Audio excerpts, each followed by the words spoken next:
काय म्हणता, कसे आहात सगळे?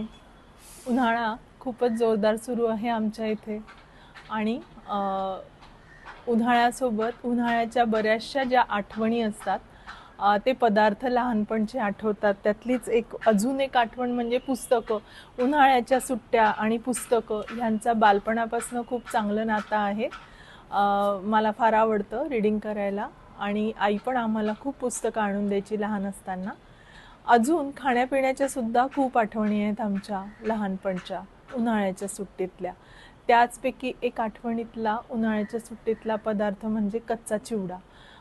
नागपूरला घरोघरी हा पदार्थ केला जातो. सगळ्या लहानांपासून मोठ्यापर्यंत हा चवीने खाल्ला जातो.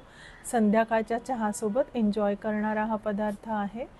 तर चला करूया आज आपण कच्च्या चिवड्याची रेसिपी. चला माझ्यासोबत माझ्या किचनमध्ये.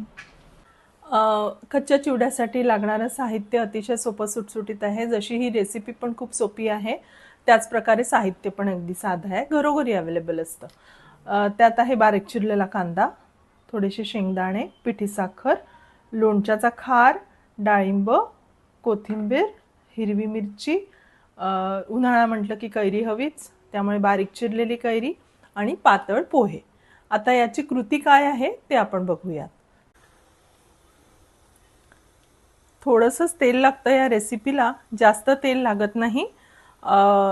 तेल जरा गरम झालं की आपण त्याच्यामध्ये शेंगदाणे टाकून परतून घेऊया आणि मग पातळ पोहे टाकून परतून घेऊया. करता करताच रेसिपीमध्ये मी प्रमाण पण सांगते, कारण तसा अगदी आपल्या अंदाजानुसार केलेला पदार्थ आहे. याला काही फार प्रमाण नाही. चवीप्रमाणे मीठ, चवीप्रमाणे तिखट, चवीप्रमाणे साखर. यासोबत तुमच्या घरी किती लोक आहे, किती खाणार आहे त्याप्रमाणे तुम्ही त्याचं प्रमाण ठरवा. मी आता किती प्रमाणात करते आहे ते मी तुम्हाला रेसिपी करता करता सांगते. चला, तेल तापलं आहे.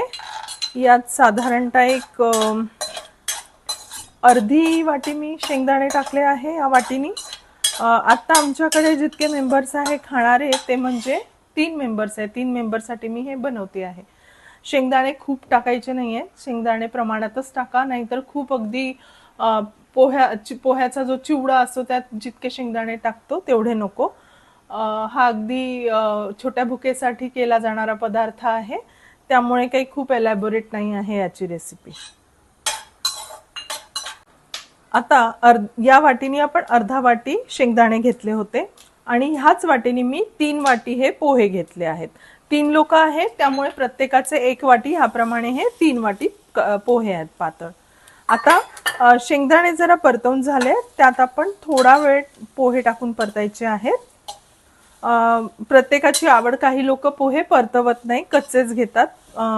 काही लोकांकडे पोहे परतवून घेतात, पण मला तरी पर्टिक्युलरली परतवलेले पोहे आवडतात, कारण ना चिवट लागतात नाही तर कच्चे पोहे, आणि जरा कच्चा त्याला स्मेल पण येतो. तर तेलावर ते छान सुरसुरीत परतवल्या पण जातात आणि क्रिस्पीसा असा नरम, मऊ, क्रिस्पी असे वेगवेगळे त्याचे टेक्स्चर्स असतात. असा हा कच्चा चिवडा तयार होतो, ज्याची चव पण आंबट, गोड, तिखट अशी असते आणि छान लागतो चहासोबत वगैरे.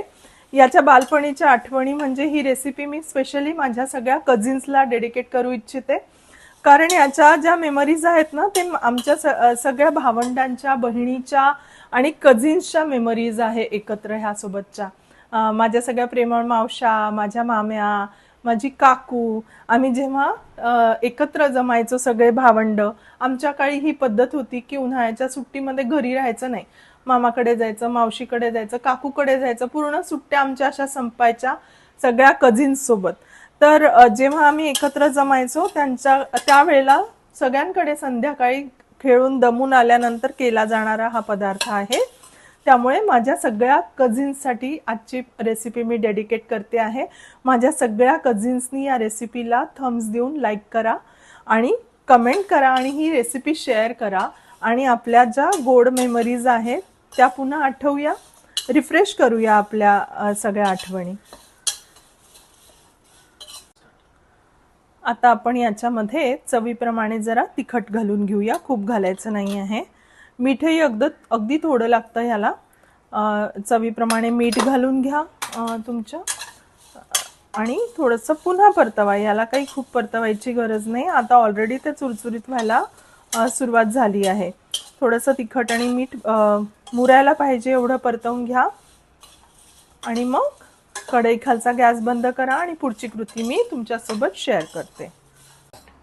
आता आपले पोहे छानपैकी परतवून झाले आहे. शेंगदाणे सुद्धा खमंग परतवल्या गेले आहे. आता आपण सगळं त्याला असेंबल करायचंय.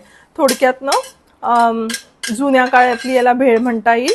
आजी अशा प्रकारे कच्चा चिवडा करायची. भेळेसारखाच असतो पण अगदी फटाफट होणारा पदार्थ आहे, कारण मुलांना भूक लागली असते त्यावेळेला पटकन असं काय होईल ही आई बघत असते.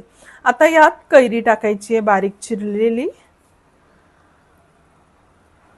कैरी यात खूप मस्त फ्लेवर पण देते आणि चांगली पण लागते.